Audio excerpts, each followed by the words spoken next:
Talking about the West, our neighbour in this direction was once a part of India. Pakistan celebrated its first Independence Day one day before India, August 14, 1947. But it took a full 9 years to write a constitution. Pakistan became a republic only in the year 1956. And now, in 2023, Pakistan is struggling to keep the lights on. This week, the entire country was plunged into darkness. This is what it looked like.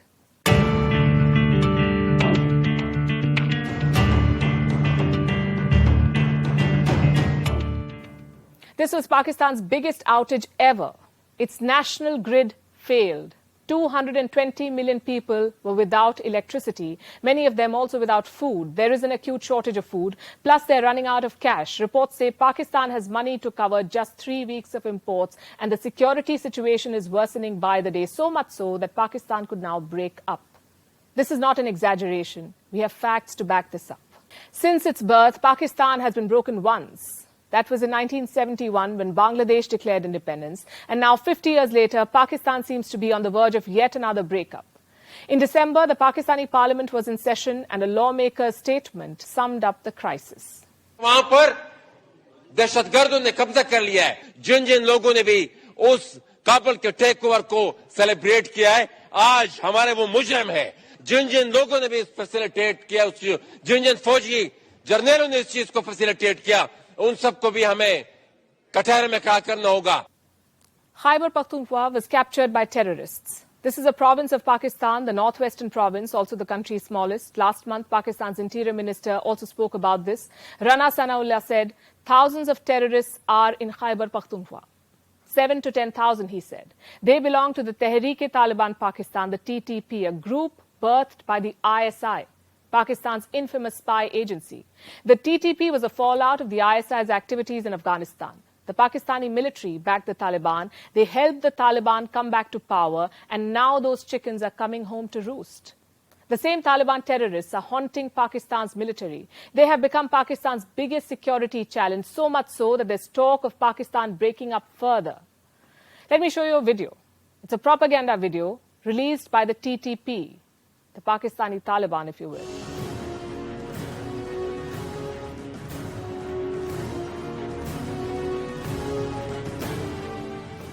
What do you think was happening here? Those were snipers from the Pakistani Taliban. They were attacking Pakistani soldiers. They have invaded Pakistani territory, openly attacking the military and then releasing propaganda videos about it. Why is this a big deal? To understand that, we must first understand who and what this group is. The Tehreek-e-Taliban Pakistan is an umbrella organization of terrorist groups, 3 in particular: the Taliban in Afghanistan, the Al-Qaeda, and the Islamic State Khorasan, or ISIS-K. The TTP was formed in the year 2007 by a man called Baitullah Masood, the one said to be behind the assassination of Benazir Bhutto, former Pakistani Prime Minister. She was killed in 2007. Back then, the group had spelled out 3 goals for itself: enforce Sharia law in Pakistan, support the Taliban in Afghanistan, and conduct a jihad against Pakistan's security forces. 3 goals. But in the years that followed, this group was divided and weakened. In 2020, it came together again. This is an assessment of the United Nations. It believes the TTP has strongholds on both sides of the Afghanistan-Pakistan border, and it boasts of several thousand fighters now. Experts say the Taliban continues to provide a safe haven to this group. The TTP is now challenging Pakistan's sovereignty. It is attacking the military. Pakistan has lost a high number of security personnel to such deadly attacks. And I have some figures, some numbers. In 2021, 270 Pakistani security personnel were killed. Last year, in 2022, 282 lives were lost. In 2020, this number stood at 163. The casualty figure has shot up, as you can see, and this is courtesy the Taliban. Most of these attacks were reported from 2 regions, Khyber Pakhtunkhwa and Balochistan. A few months ago, the TTP stepped up its campaign. In November, they unilaterally ended a ceasefire and issued orders to their fighters. They were told to carry out attacks across Pakistan. In December, the TTP stormed a police station in Khyber Pakhtunkhwa. At least 13 people inside were taken hostage, and reports say there were 33 hostage takers. The Pakistani security forces had to launch a major operation to flush out the hostage takers, but their masters are still at large, posing a threat and plotting Pakistan's breakup. In fact, reports say the TTP has announced its own government for northern Pakistan. A statement was published in the Khorasan Diary. It is said to be the mouthpiece of the TTP. The group has announced a cabinet. It has also appointed officials to ministries like Defence, Judiciary, Information and Political Affairs and others. Obviously, this is a symbolic move because governments in northern Pakistan still remain very much in control. But the TTP made its intentions pretty clear. It is openly challenging Islamabad and Rawalpindi. It is issuing death threats. Earlier this month, the TTP released a statement. It threatened Pakistan's top leadership. It named Pakistan's Prime Minister Shehbaz Sharif and Foreign Minister Bilawal Bhutto Zardari. Allow me to quote from that statement. If these two parties remain firm on their position, then action will be taken against the leaders of these parties. People should avoid going near them. This is being seen as a death threat. Pakistan security forces are on notice from a beast of their own creation, and this is just one front. There's another one in Gilgit-Baltistan, that is in Pakistan-occupied Kashmir. A major protest is on there, and this too could reignite calls for independence. Now look at these images. Aar paar jod do, Kargil road khol do. Aar paar jod do, Kargil road khol do. These protesters are talking about the Kargil-Skardu road. It links Pakistan's Gilgit-Baltistan with India's Ladakh, but the road remains closed. These protesters want it reopened. Some reports say they want to be reunited with their fellow Baltis in Ladakh. Baltis are the people of Baltistan. They're disenchanted with Pakistan. They're suffering on multiple counts, skyrocketing power bills, tax hikes, land grabs, growing shortage of essentials. Pakistan is facing what we call the perfect storm. On one hand, the TTP threatens to take control of territories in the north. On the other, Gilgit-Baltistan is on the boil, and in the south, Balochistan wants to break free. The dire economic situation has alienated the masses. The economy is sinking. The terror policies are backfiring. As India celebrates its 74th Republic Day, Pakistan is struggling to keep the country together.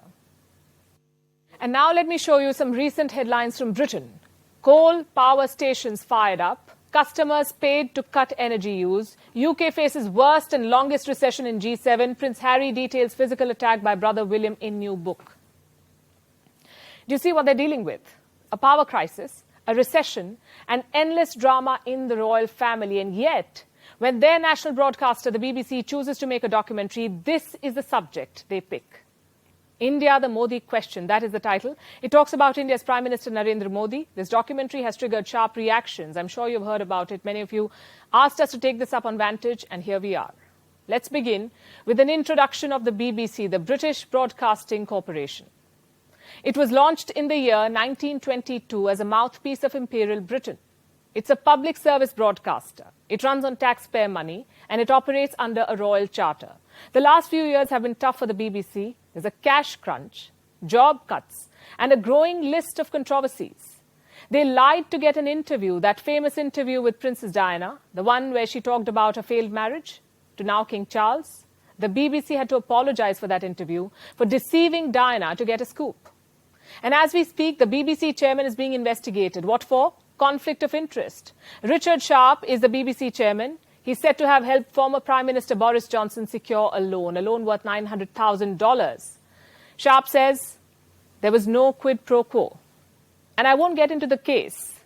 This was just to show you what an illustrious record they've had. Now to the documentary they've done. We haven't seen it, and we don't plan to, but it has made quite a splash. If the idea was to grab eyeballs and to trend, they have succeeded. But at what cost, we ask? The documentary purportedly talks about the 2002 Gujarat riots and implicates the Modi government. He was then Chief Minister of Gujarat, the state of Gujarat, in 2002. This documentary is the BBC's opinion piece. And here are the facts. The Gujarat riots were investigated by a Special Investigation Team, or SIT, appointed by the Supreme Court of India at a time when the Congress party was in power at the centre. Mr. Modi was at the centre of this probe. Like I said, he was the Chief Minister of Gujarat, and he was given a clean chit. Let me rephrase that. A Supreme Court appointed team cleared Narendra Modi of all charges. This was in the year 2012, well before he became the Prime Minister of India. Last year, the Supreme Court scrutinized the report once again. A plea was filed, a 3-judge bench heard the arguments, and again they gave a clean chit. The judges had a simple question to answer. Were the riots the result of a larger conspiracy? Allow me to quote what the judgment said. The special investigation team has not found any conspiracy. No material was discovered pointing towards any meeting of minds. The riots across the state had taken place spontaneously. India's highest court has said this, and I will not dwell on it anymore because none of this is news anymore. Only the BBC thinks it is, so they've dedicated a full show to it. And it has generated a response. UK Prime Minister Rishi Sunak was asked about it. He said he disagrees with the characterization. Does the Prime Minister agree with his diplomats in the Foreign Office that Modi was directly responsible? I'm not sure I agree at all with the characterisation that the honourable gentleman has put forward. The US State Department was asked about it. It says it hasn't even heard about the documentary. I'm not aware of this documentary that you point to, but what I will say broadly is that there are a number of elements that undergird the global strategic partnership that we have with our Indian partners. There are close political ties, there are economic ties, there are exceptionally deep people-to-people ties between the United States and India. But one of those additional elements are the values that we share. Well, what about India's response? New Delhi decided to ban the documentary. Now, we're not sure how effective a ban is in this day and age and how advisable it is in any age. But a better way, we say, to counter this propaganda will be to set the record straight and reclaim the narrative, which is what we hope to do through this show. Meanwhile, if we may, here's a Republic Day gift from India for the BBC. A list of suggestions for the BBC for their upcoming documentaries. Number 1, the Kohinoor and the colonial loot. Number 2, an outdated monarchy and unhealthy obsession with the royals. Number 3, racism in 2023. We're waiting. And now to the war in Ukraine. The Russian invasion is about to enter its 12th month. And the course of the conflict could change dramatically in the days ahead. The West is putting its finger on the scale again. It's about to hand Ukraine a powerful war machine, battle tanks. Kiev is set to receive at least 105 tanks from its Western partners. And this move is being called a game changer, at least by the West.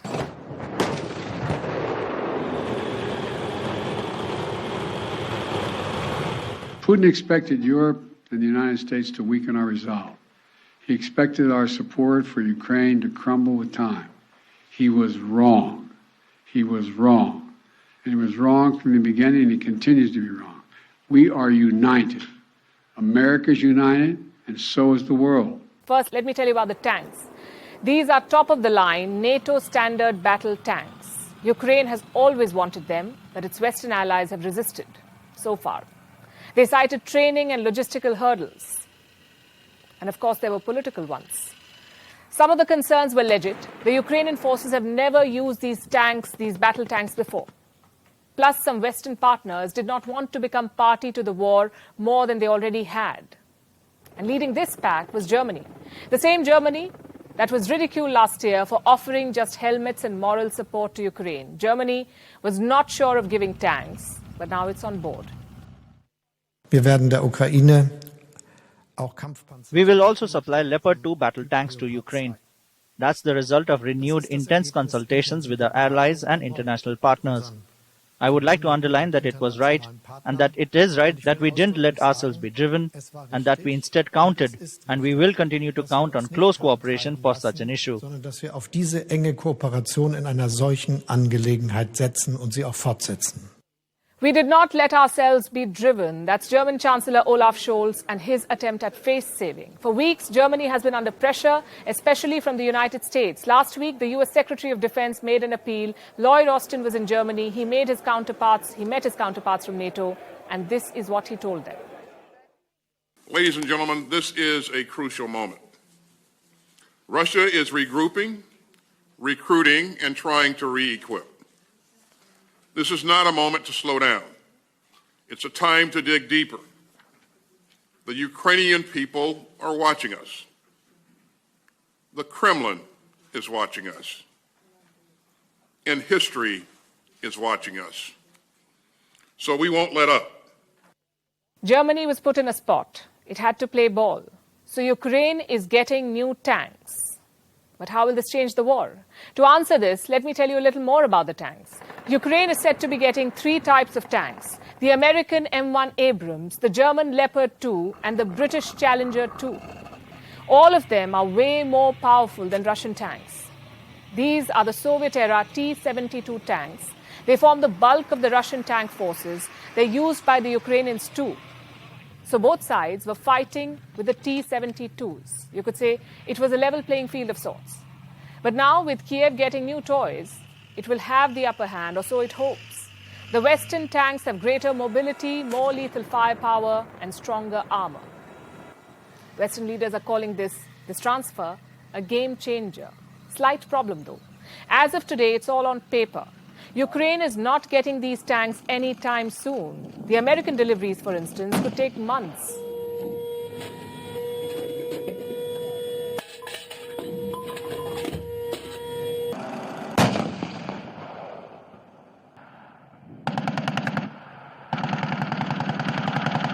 The Pentagon, I think, talked about this earlier today. There's no date certain on the calendar. I think what we're looking at is what's probably going to be many months before they're actually there. So time is an issue. Another problem is the number of tanks. Ukraine's President Volodymyr Zelensky wants 300. He won't get even half as many. Reports say best case scenario, a little over 100 tanks. And experts say this will be too little, too late. The numbers that the Americans are talking about are not going to be militarily significant in and of themselves. Right? A couple of dozen tanks are not going to reverse the battlefield outcome in Ukraine. A couple of dozen tanks will not reverse the outcome, he says. Zelensky is pinning his hopes on this. He has asked for a speedy delivery. What about the Russian president? What is Vladimir Putin's response? Yesterday, he visited the University of Moscow, spoke to some students, but did not mention the tanks. His spokesperson, however, took on the West. Dmitry Peskov said the tanks sent to Ukraine will, quote-unquote, burn to ashes. There are constant statements from European capitals and Washington that the sending of various weapon systems to Ukraine, including tanks, in no way signifies the involvement of these countries or alliances in the hostilities in Ukraine. We categorically disagree with this, and in Moscow, everything that the alliance and the capitals I mentioned are doing is seen as direct involvement in the conflict. We see that this is growing. And Russia's military is doing the rest of the talking. They're intensifying the attacks. Kiev was struck today. Russia launched multiple missiles. They're keen to gain ground ahead of the first anniversary of this invasion. So tanks or no tanks, the war looks set to intensify. To the US now, which is facing a national security emergency. Thousands of people are being killed on roads, in schools, in shopping malls. Not at the hands of Al-Qaeda or ISIS terrorists, but at the hands of fellow Americans, empowered by their law to carry assault weapons. 3 weeks, 40 mass shootings and counting. The latest being in the Washington state. Welcome to America in 2023. Ohio, Florida, North Carolina, Texas, Utah, California, and all the other states marked in the red in this map have witnessed mass shootings in the month of January, this month. Gun terror in the US is now daily news. More than 45,000 people died due to gun-related injuries in 2020. For the last 2 years, they don't have complete data, but the trajectory is quite clear. Mass shootings have risen steadily since 2014 and sharply since 2020. Fun fact, the US is the only country in the world which has more guns than people. And these are civilian guns that we're talking about, not the military or the police. More civilian guns than civilians. They have 120 guns for every 100 people. And they have a law that allows all of this. It's called the Second Amendment of the US Constitution. The Second Amendment. It gives every American the right to carry arms, and around a third of America's adults say they carry arms. You see, guns are an emotive issue in the US. And gun control, a very contentious subject. Here's a familiar script. A mass shooting takes place, horror, shock, tears, and sound bites by politicians, both Republicans and Democrats. They condemn the incident, they offer their thoughts and prayers, and they move on until the next shooting. Why don't they stop this? After all, American leaders launch operations to fight terror in far-flung lands. Why don't they fight gun terror at home? Because politics and gun lobbies and big money connect the dots. After every mass shooting, political football begins. This month, after the killings in California, President Joe Biden spoke. He called on the Congress to ban assault weapons. Yesterday, my buddy Dianne Feinstein introduced her Senate assault weapons ban. I am asking you all to send that to my desk as quickly as you can. And this is where the big divide lies. Republicans believe the right to own a gun is a fundamental right. But the existence of evil in our world is not a reason to disarm law-abiding citizens who know how to use their weapon and can protect a lot of people. The existence of evil is one of the very best reasons to arm law-abiding citizens.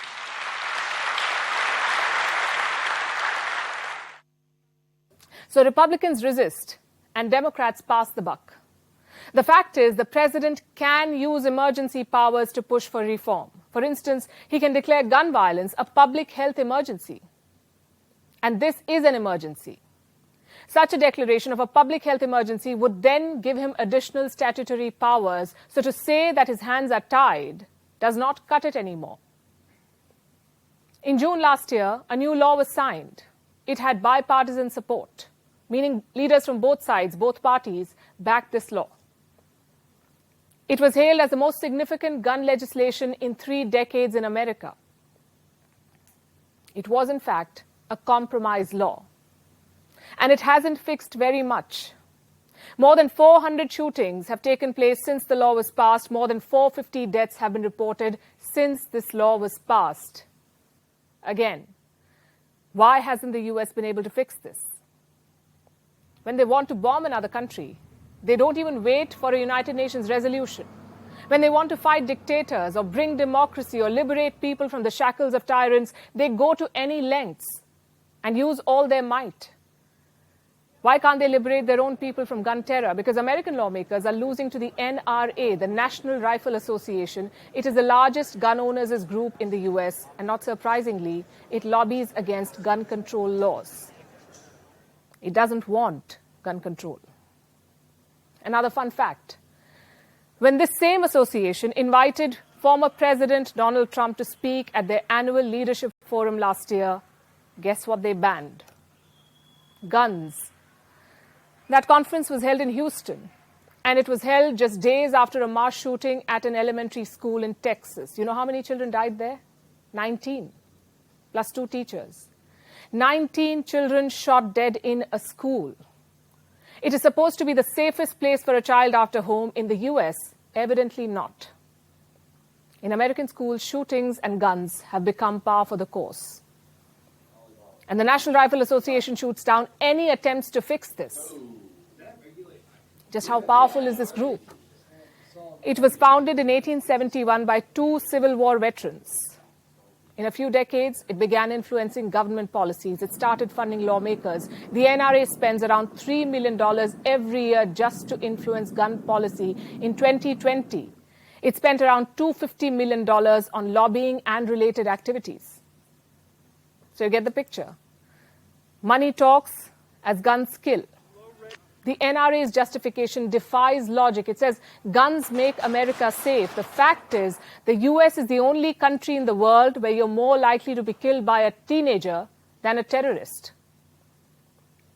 While it's busy posturing as a defender of human rights in the world, it has failed miserably to protect innocent lives at home. More than 6,000 children were either killed or injured by guns in 2022. 6,000 children. The youngest victim was a 5-month-old. Shot dead at 5 months. And this mayhem will not stop. Because America's leaders are busy looking away and trying to tell other countries what they must fix. And now it's time to say goodbye. But before we do that, let's give a shout out to some friends of India. Various embassies wished India today in the most creative of ways. Israel celebrated India's cultural diversity with wishes in our regional languages. The Israeli Consul General played our national anthem on the piano. The Danish ambassador sent wishes from an electric auto rickshaw. The US gave a soulful rendition of our national song, Vande Mataram. We're leaving you with these images, and don't forget to write to us. Tell us what you like, what you'd like us to do better or differently. We're waiting for your feedback. We'll see you tomorrow.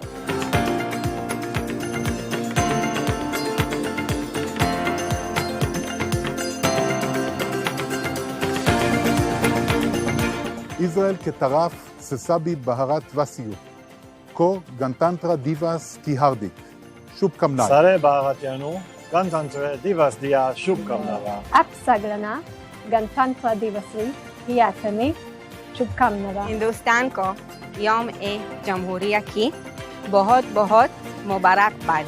Jai Hind.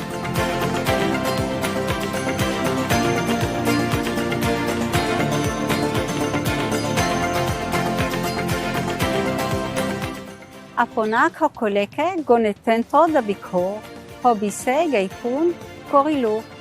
Jai Hind.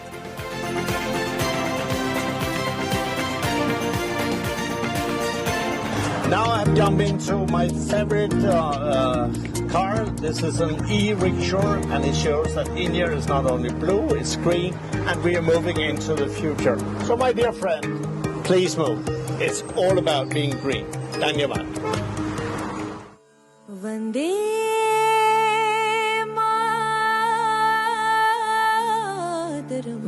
Mataram, Vande Mataram, Vande Mataram, Vande Mataram, Vande Mataram, Vande Mataram, Vande Mataram, Vande Mataram. Sujalam Suphalam Malayaj Shitalam Shasya Shamala Mataram Vande. Sujalam Suphalam Malayaj Shitalam Shasya Shamala Mataram Vande. Vande Mataram, Vande Mataram, Vande Mataram, Vande Mataram, Vande Mataram, Vande Mataram, Vande Mataram, Vande Mataram, Vande Mataram, Vande Mataram, Vande Mataram, Vande Mataram, Vande Mataram, Vande Mataram, Vande Mataram, Vande Mataram.